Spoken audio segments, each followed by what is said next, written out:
بسم اللہ الرحمن الرحیم۔ شروع اللہ کا نام لے کر جو بڑا مہربان نہایت رحم والا ہے۔ الحمدللہ وکفی وسلام علی عبادہ الذین اصطفی، اما بعد، قال اللہ تبارک و تعالی اعوذ باللہ من الشیطان الرجیم، بسم اللہ الرحمن الرحیم، یا ایھا الذین آمنوا لا تأکلوا اموالکم بینکم بالباطل الا ان تکون تجارۃ عن تراض منکم ولا تقتلوا انفسکم، صدق اللہ العظیم۔ برادران اسلام، آج کی تقریر کا موضوع ہے جائز کاروبار کی اہمیت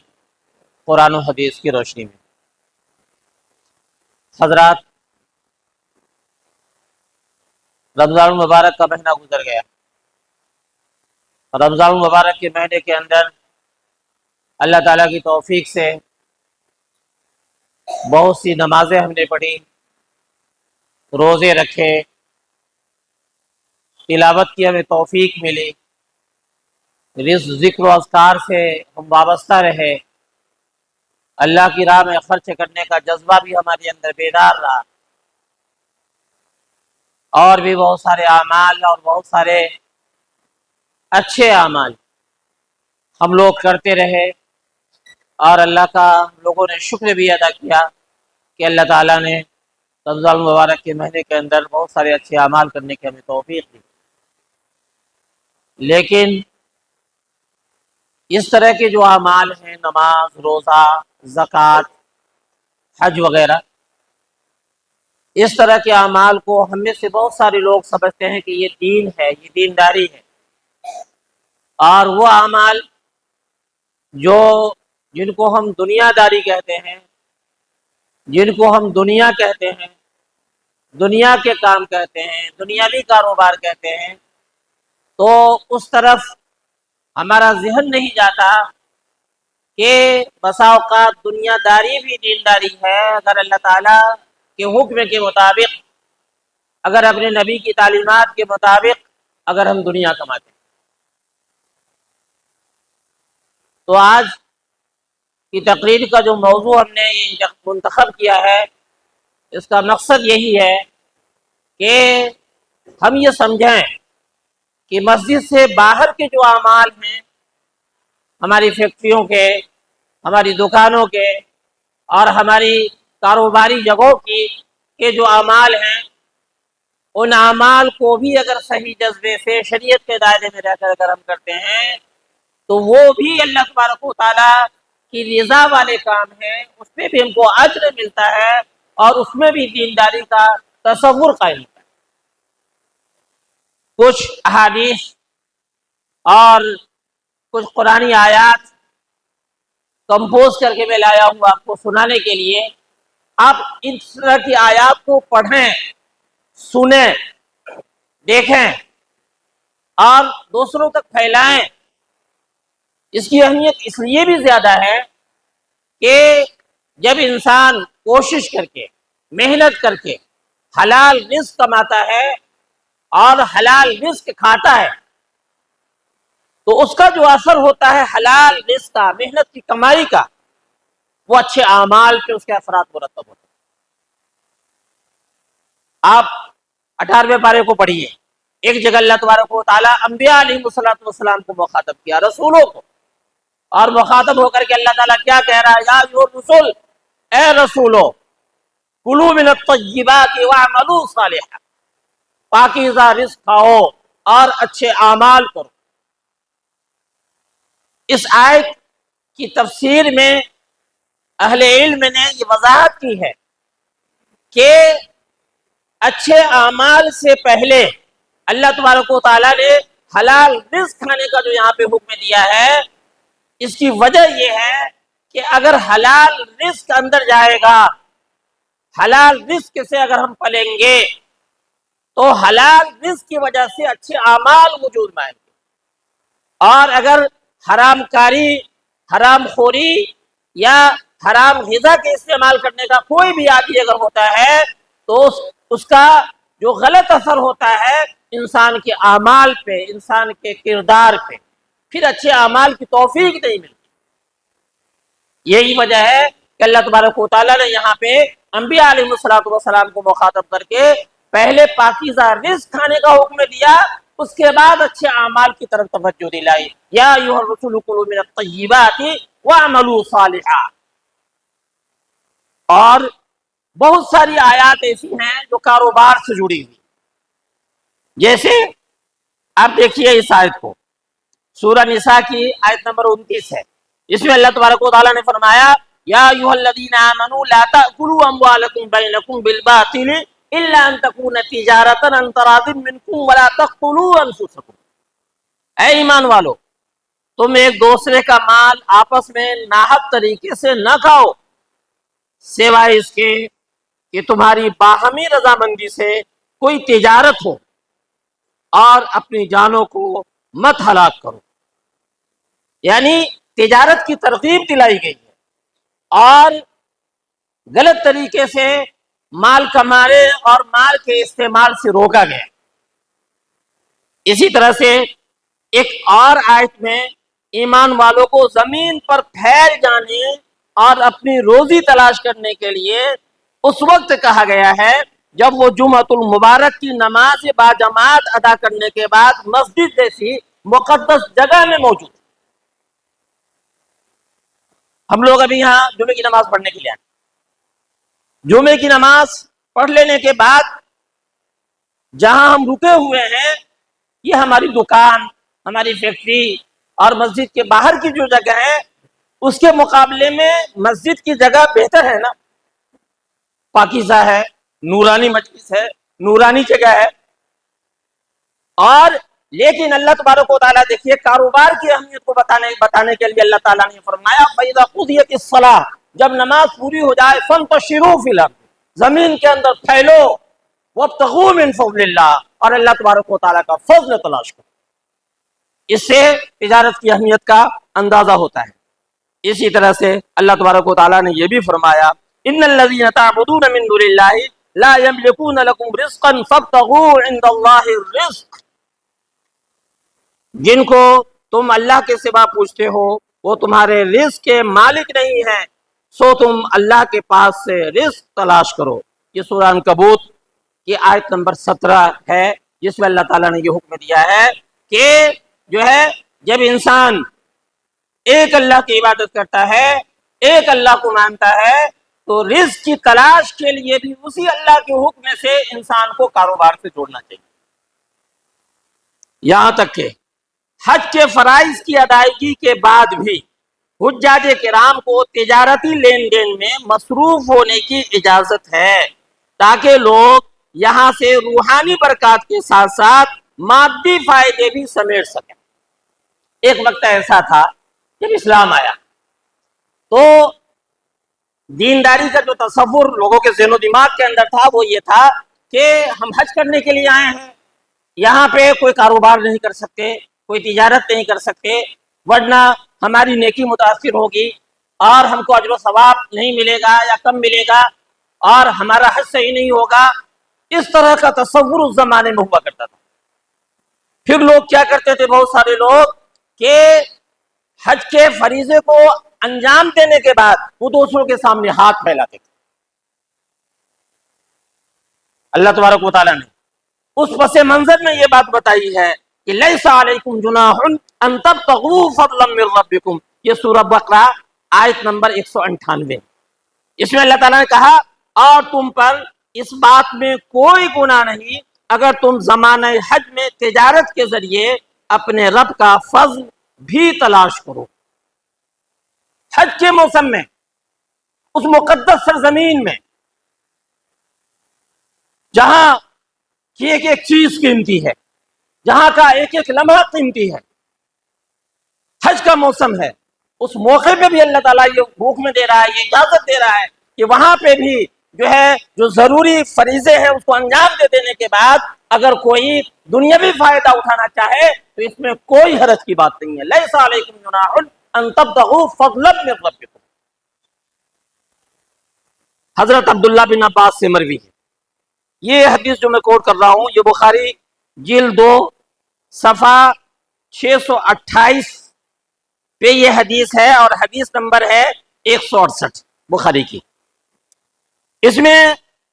جو الفاظ استعمال کیے گئے ہیں، کان ذو المجاز وعکاظ متجر الناس فی الجاہلیۃ فلما جاء الاسلام کانہم کرہوا ذلک حتی نزلت لیس علیکم جناح ان تبتغوا فضلا من ربکم فی مواسم الحج۔ کیا مطلب اس کا؟ دور جاہلیت میں ذل مجاز اور اوکاز ایسی دو جگہ تھیں جہاں بازار لگا کرتا تھا، پھر جب اسلام آیا تو لوگ ان جگہوں پر تجارتی لین دین کو ناپسند کرنے لگے، حتیٰ کہ حج کے اجتماع کے دوران ہی اس وحی الہی کا نزول ہوا کہ حج کے جو بھی ضروری کام ہیں ان کو انجام دینے کے بعد وہاں پہ بھی تجارتی کام ہو سکتا ہے، کاروبار ہو سکتے ہیں۔ حضرت رافع بن خدیج بیان کرتے ہیں کہ رسول اللہ صلی اللہ علیہ وسلم سے عرض کیا گیا کہ کس طرح کی کمائی بہترین ہے؟ آپ صلی اللہ علیہ وسلم نے جواب میں فرمایا عمل الرجل بیدہ وکل بیع مبرور۔ کیا مطلب ہے اس کا؟ کہ کسی شخص کے اپنے ہاتھ سے کیا ہوا کام اور جائز قرار دیے گئے کاروبار میں کوئی بھی لین دین، یہ اللہ تبارک و تعالیٰ کو بہت پسند ہے، یہ عمل اللہ تبارک و تعالیٰ کے ہاں پسندیدہ ہے۔ یہ مسند احمد جلد 4 صفحہ 141 اور حدیث نمبر 17265 نمبر کی حدیث ہے۔ اسی طرح سے حضرت جابر بن عبداللہ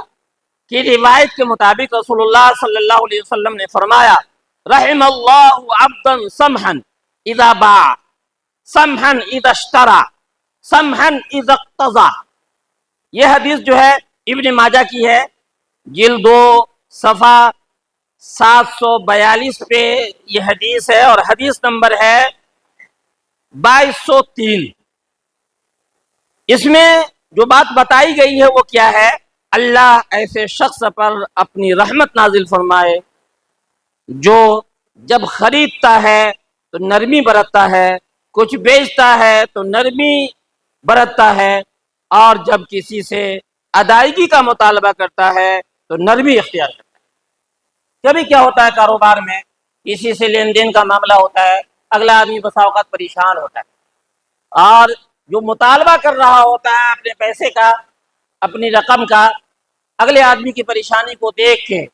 اگر وہ تھوڑی سی ان کو ڈھیل دے دیتا ہے، تھوڑی مہلت دے دیتا ہے کہ آسانی سے دے دینا، تو یہاں پہ ایسے افراد اور ایسے لوگوں کے لیے یہ بات بتائے گی کہ اللہ تبارک و تعالیٰ ایسے افراد اور ایسے لوگوں پہ رحم فرماتا ہے، اللہ کی رحمت کے ایسے لوگ مستحق بنتے ہیں۔ اسی طرح سے حضرت صخر الغامدی کہتے ہیں کہ رسول اللہ صلی اللہ علیہ وسلم نے فرمایا اللہم بارک لامتی فی بکورہا، یا اللہ میری قوم کو صبح سویرے اپنی برکتوں سے نواز،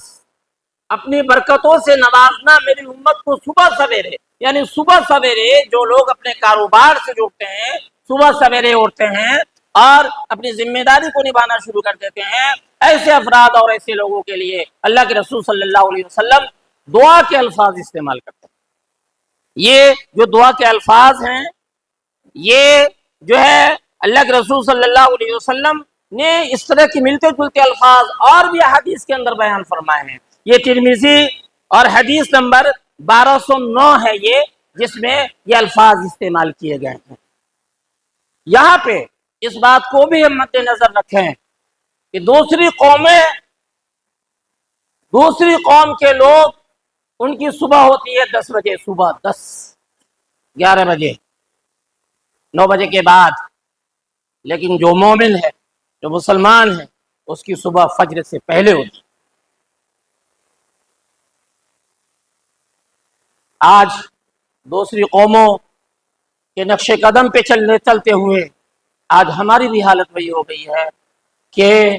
عشاء کی نماز میں مسجد میں بڑی تعداد ہوتی ہے نمازیوں کی،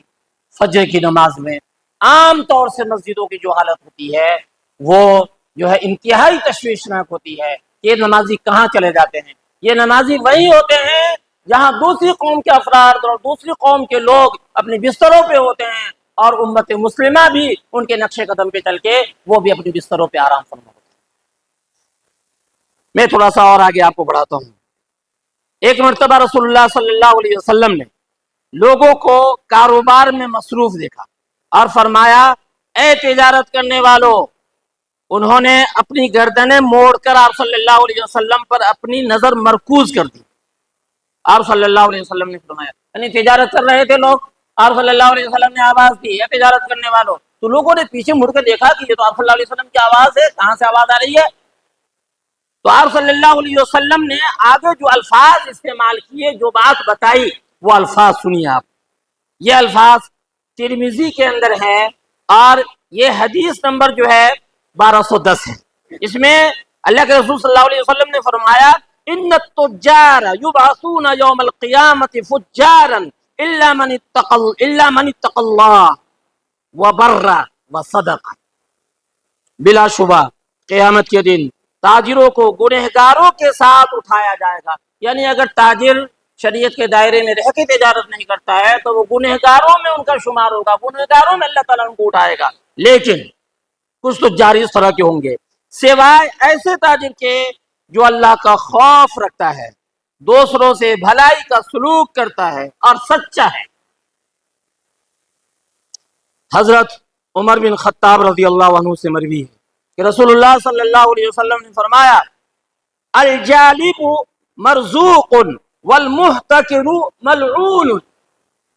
یہ حدیث کے جو الفاظ ہیں یہ سنن کبریٰ کی روایت ہے، جلد 6 صفحہ 30، اور حدیث نمبر ہے 1934۔ اس میں جو بات بتائی گئی ہے وہ یہ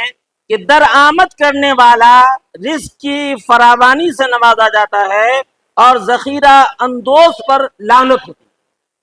کیا مطلب ہے اس حدیث کا؟ اس حدیث کا مطلب یہ ہے کہ جو لوگ مال کو، جس مال سے عام لوگوں کا تعلق ہوتا ہے، مہنگا ہونے، مارکیٹ کے مہنگا ہونے کے انتظار میں اگر اس کو لوگ روکے رکھتے ہیں کہ مارکیٹ ذرا تیز ہو جائے تب اس کو نکالیں گے، اور اس بیچ میں اگر عوام پریشان ہوتی ہے، لوگوں کو پریشانی کا سامنا کرنا ہوتا ہے، تو اللہ کے رسول صلی اللہ علیہ وسلم نے فرمایا ایسے افراد اور ایسے کاروباری ملعون ہیں۔ اللہ تبارک و تعالیٰ کی ایسے افراد اور ایسے لوگوں پہ لعنت ہوتی ہے۔ اور جو لوگ جو ہے مال نکالتے رہتے ہیں، لوگوں کا وقت پہ فائدہ ہوتا رہتا ہے، لوگوں کی وقت پہ ضرورت پوری ہوتی رہتی ہے، تو ایسے افراد اور ایسے لوگوں کے لیے فراوانی کا دروازہ کھلتا ہے، اور ایسے افراد اور ایسے لوگوں کے کاروبار بڑھتے رہتے ہیں۔ اسی طرح سے اللہ کے رسول صلی اللہ علیہ وسلم نے کچھ الفاظ اس طرح کے بھی استعمال کیے۔ یہ کنز العمال کی روایت ہے، جلد 2، اور حدیث نمبر ہے 6181۔ اس میں حضرت عبداللہ بن عباس سے مروی ہے کہ رسول اللہ صلی اللہ علیہ وسلم نے فرمایا، روزی کمانے کے 20 طریقے ہیں، ان میں سے 19 تاجروں کے لیے مخصوص ہے۔ یعنی روزی کمانے کے 20 طریقے ہیں، اور ان طریقوں میں سے زیادہ تر طریقے جو روزی کمانے کے بہتر ہو سکتے ہیں وہ تجارت ہے، وہ تجارت ہے۔ رسول اللہ صلی اللہ علیہ وسلم نے فرمایا، طلب و کسب الحلال فریضۃ بعد الفریضہ۔ الفاظ دیکھیے آپ، اس سے کاروبار جس کو ہم دنیا داری کہتے ہیں اس کی اہمیت کا اندازہ ہوتا ہے کہ طلب و کسب الحلال فریضۃ بعد الفریضہ۔ یہ کنز العمال کی روایت ہے، جلد 2، اور حدیث نمبر ہے 4167۔ اس میں اللہ کے رسول صلی اللہ علیہ وسلم نے جو الفاظ استعمال کیے، طلب کسب الحلال فریضۃ بعد الفریضہ، حلال معیشت کا طلب کرنا، یعنی حلال روزی کا کمانا، اللہ تعالیٰ کے فریضہ عبادت کے بعد سب سے بڑا فریضہ ہے۔ یعنی نماز وغیرہ پڑھ لینے کے بعد اللہ تعالیٰ کے اہم ترین فریضوں میں سے ایک فریضہ یہ ہے کہ انسان کاروبار سے جڑے، روزی کمائے۔ اس تعلق سے رسول اللہ صلی اللہ علیہ وسلم کا ایک اور ارشاد ہے، ان اطیب ما